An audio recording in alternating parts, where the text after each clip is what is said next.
Great to have you with us on the program. Our website is thisweekinamerica.us.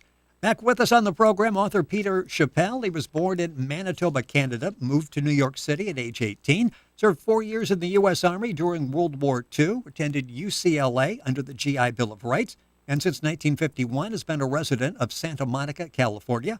Home improvement and landscaping have been his main hobbies, primarily of necessity. Peter has been happily married for 40 years, the author of several books.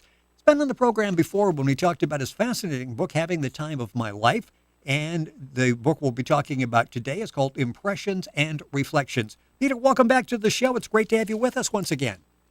Well, good afternoon to you, and thank you for having me on your program again. Well, it is a pleasure. We're talking about in the book, and you can go to our YouTube site. If you go to our website, thisweekinamerica.us, and click on the YouTube link there, you'll go to the YouTube channel. You'll find the past program we do with Peter talking about the book, Having the Time of My Life. We're talking about the book called Impressions and Reflections.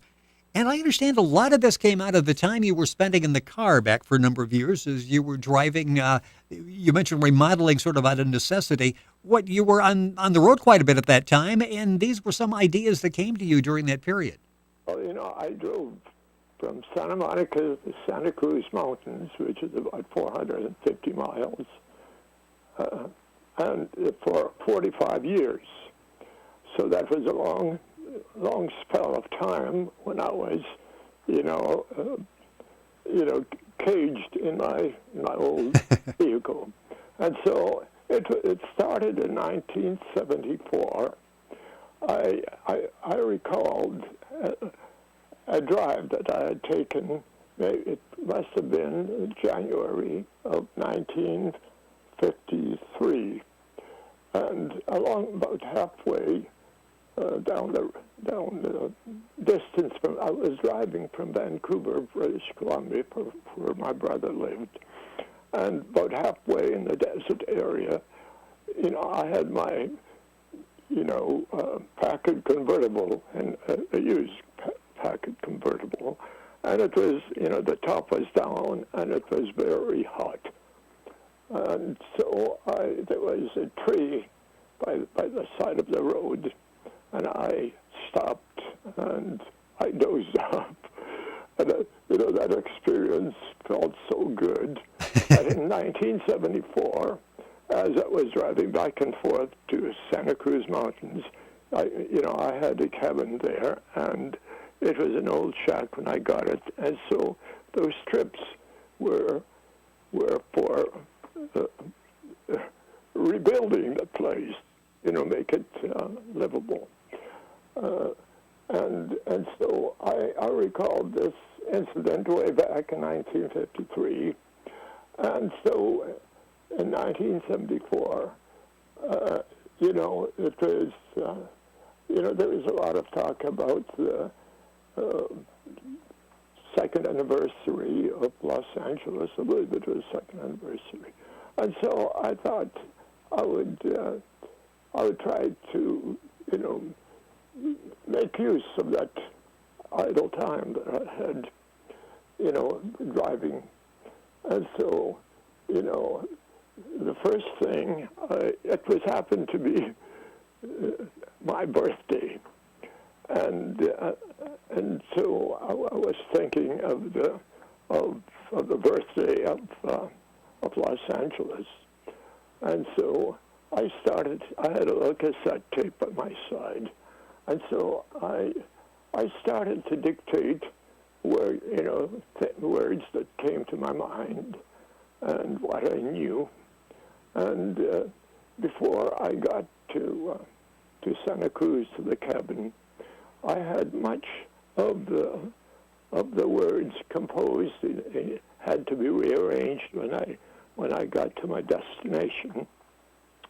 But that got, so that was what happened was the ballad of the live oak tree. I named it the ballad of the oak tree because it was an oak tree, the desert oak tree that I had stopped by and had that little nap, in 1953. Well, that's just one of the stories that you'll find in Impressions and Reflections. Our guest on This Week in America is Peter Chapell. The book is available at Amazon. Information at our website, thisweekinamerica.us. Yeah, you talk about Ballad to a Live Oak Tree. You've got L.A. Queen of Angels in the stories there. And people who have read it have said it's poetic and it's profound. And you said you really didn't start out to be poetic or profound. No, it is. I just felt I had to do something, to utilize, my time rather than just staring at the road ahead of me, because most of the time I was driving at night. And so when I got it, typed out, and I had a friend for whom I had written a song to, and that was Florence Simon Rhine. She was up in years. She was in her 80s, late 80s, and so I was a good friend of hers, and I tried to help her. She wanted me to to be her friend, and so I recited, the ballad of the Live Oak Tree, and she and her husband were school teachers, teaching at different areas of the country in Indian schools. So they were retired, but she also, knew literature. And so when she heard it, she said, "Peter, this is good, very good." And she said, you have a fairly good voice. I was always ashamed of my voice because I had, allergies and well, did you have any musical training or writing training? No, but my mother sang beautifully, and she was born in Austria, Polish, Ukrainian origins, but she went to school, before her family emigrated to Canada, and so I heard an awful lot of fine singing, at home from my mother. And of course, I have brothers and sisters who are older than myself, and they were all, interested in dancing and that. So I was exposed to, to a simple type of music, but I had no training in music. But I had, a sense for the rhythm and the melody, and so, all my songs, they were created with the melody simultaneously with the lyrics. Yeah, so many of your thoughts as you're writing them down are lyrical, and then you turn them into song lyrics. Was that intentional, or just the way the thought process was working at the time? Just the way they formed, just the way they, if the wording did not flow, then the melodies would not flow.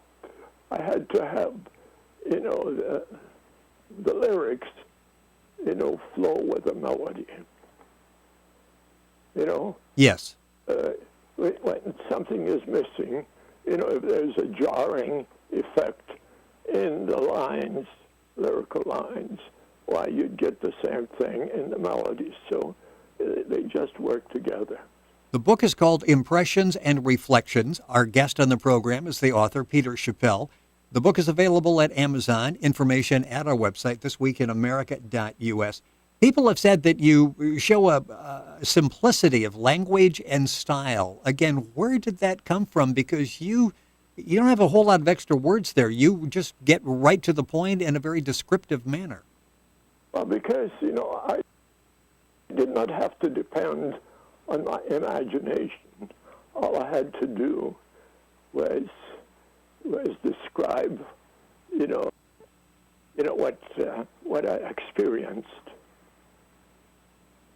The book is Impressions and Reflections. The other book that we've talked about, and it's available at our YouTube channel by going to thisweekinamerica.us, is Having the Time of My Life. Peter Chapell, our guest, and that's spelled Chapel. When you look back now, do you go back and look at that and recapture some of that time? Because it was a while ago when you wrote these. Some really great stories there. Do you go back and review these from time to time? Well, I can remember, every poem word for word. And so, sometimes I just, I relive some of it. When I think back, I relive the day and the experience of the time. A lot of the stories are very personal stories, and you talk about some people with show business background, that type of thing. Talk a little bit about that and why you wrote those. Well, I'll tell you, if you read The Ballad of My True Love, well, I had to, it was such a, poignant experience for me because I was young, very naive, and the relationship with a theatrical person, which I never suspected, that she had any connection with the theater, but that was Ann Miller. But she used a pseudonym, and she stayed at Marymount on the Hudson. So I was a clerk at Liggett's Drugstore, next to the Grand Central Station in New York City. So I was introduced to her in the springtime of 1940 by one of the boys behind the soda fountain. And then, at that time, I thought she was just a young high school student and, very, very young. But she, in September the same year, she came to the store and said, called my name. She knew my name, and I was surprised. I didn't recognize her. She dressed up like a lovely young lady. But anyhow, I learned that she was a student at Marymount in the Hudson. And every Saturday she'd come into New York City, and I figured that was, just to see a movie or whatever. I didn't give much attention to it. But you see, I've known her for about 7 months, practically every weekend. And she'd come and spend time with me. I was in the cigarette and candy department. And so, customers would come and go, and she'd spend time with me, talking and waiting between customers.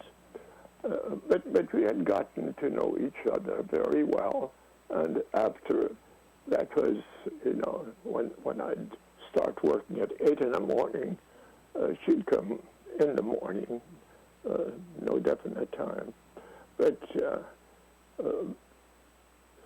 let's see. Well, and what's interesting... And then in the evening at 6 o'clock, which is the end of my hours at the store, she would stop by again, and we'd go, to some little,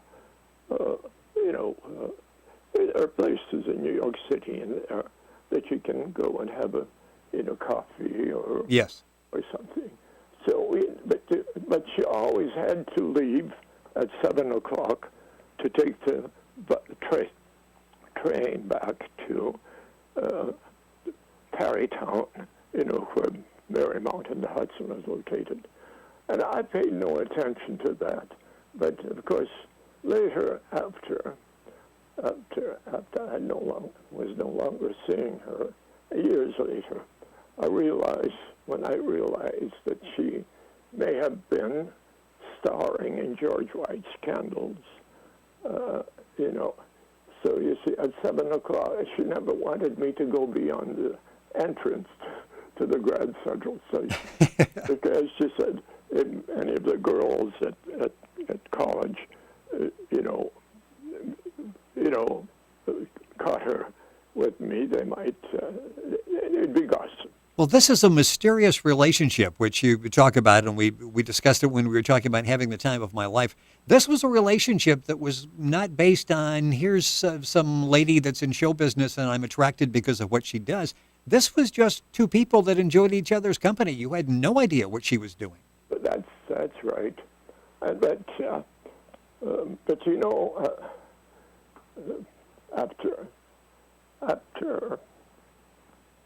after we parted, well, she always told me, she warned me from the very first day I saw her,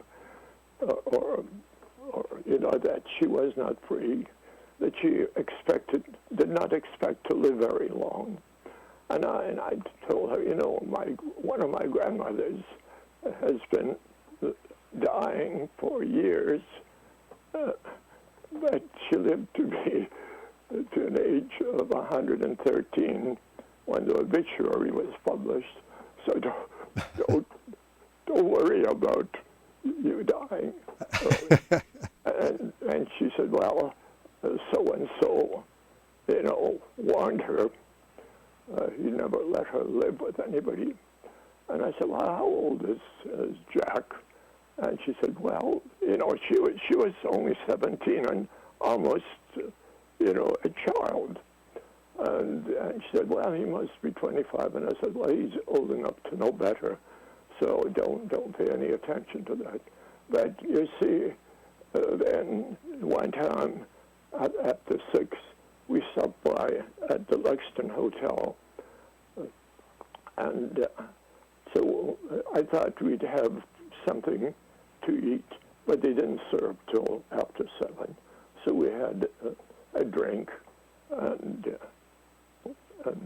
so she said, she showed me in her heart-shaped locket a picture of the young man, and she said, whoever they were, who knows, but it was they came to get his address from her. No one else knew it. And then whatever happened to that young man, obviously was very tragic, because she said people have been hurt, because, she'd given out his address. People's lives have been ruined, and I must never, ever try to get in touch because she would be hurt. And, of course, I guess, tell me the story about the tragic, event for that. Yes, this is such a mysterious relationship. And again, we talked about it. It's in Peter's book, Having the Time of My Life. Just about out of time on this program, talking about impressions and reflections. How difficult was it to be as open? As people are reading it, they're impressed with the candor. They're impressed with you just sort of lay it all out there. You just tell the story and not really worried about how you're going to taint it one way or the other. Was that difficult just to lay it out there? You see, I felt she was 100% honest with me, and she couldn't tell me what, but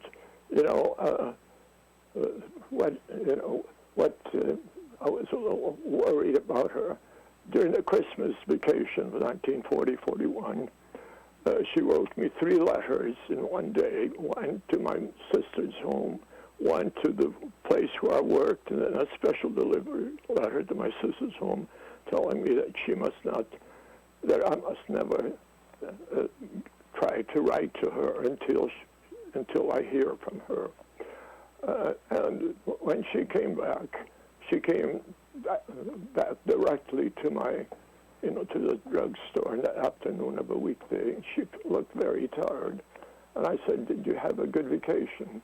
And, she said, well, he has, I guess he was referring to Jack, whatever his, he has these women. After all, I'm not one of them.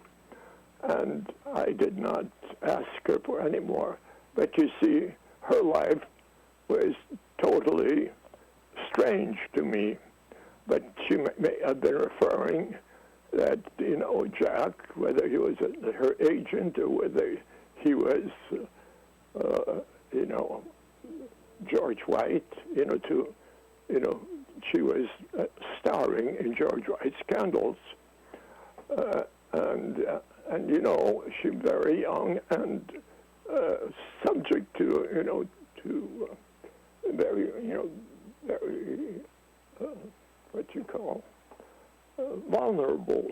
Yes, yeah, at that point. Well, it's a fascinating story. The new book we're talking about is called Impressions and Reflections.